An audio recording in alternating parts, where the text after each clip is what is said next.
சென்னையில் ஷாப்பிங் மாலில் தீ விபத்து ஏற்பட்டிருக்கிறது.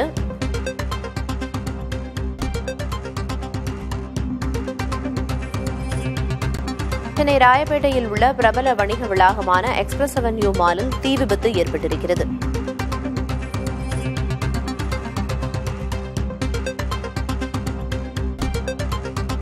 சென்னையில் உள்ள ஷாப்பிங் மாலில் திடீர் தீ விபத்து ஏற்பட்டிருக்கிறது. சென்னை ராயப்பேட்டையில் உள்ள பிரபல வணிக வளாகமான எக்ஸ்பிரஸ் அவென்யூ மாலில் தீ விபத்து ஏற்பட்டிருக்கிறது. விவரங்களை வழங்குவதற்காக செய்தியாளர் அன்பரசன் இணைப்பில் இருக்கிறார். அன்பரசன், எந்த தளத்தில் தீ விபத்து ஏற்பட்டிருக்கு? முதற்கட்ட விவரம் என்ன?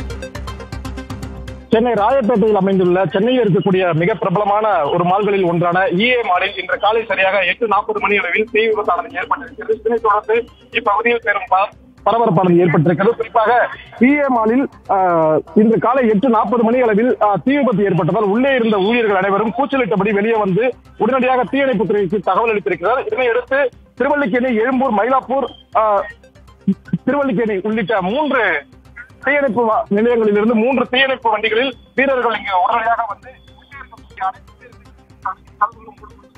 இதனையடுத்து உள்ளே சற்று தீ அணைத்தனர். இருந்தாலுமே தற்போது மிகப்பெரிய ஒரு கரும்புகையானது உள்ளுக்குள்ளே, அதாவது இந்த மாலுக்கு உட்புறமாக சூழ்ந்திருப்பதால் அதை அணைப்பதில் மிகப்பெரிய ஒரு சிக்கல் இருந்திருக்கிறது. ஏனென்றால் இந்த மாலில் காற்றுகள் உள்ளே செல்வதற்கும் அதே போல உள்ளிருந்து காற்றானது வெளியே வருவதற்கும் மிக குறுகிய அளவில் வழிகள் இருந்து வருவதால் இதனால் உள்ளே இருக்கக்கூடிய கரும்புகையை வெளியேற்றுவதில் தற்போது தீயணைப்பு வீரர்கள் மிகுந்த தீவிரத்தை காட்டி வருகிறார்கள்.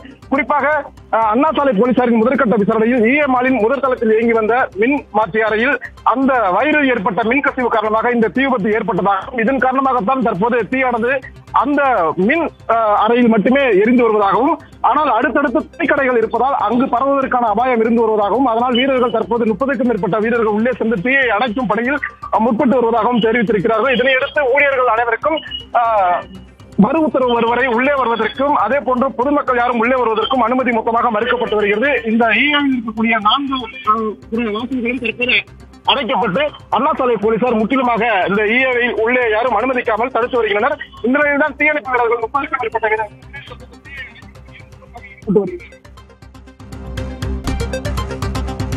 தகவல்களை வழங்கியதற்கு நன்றி அன்பரசன்.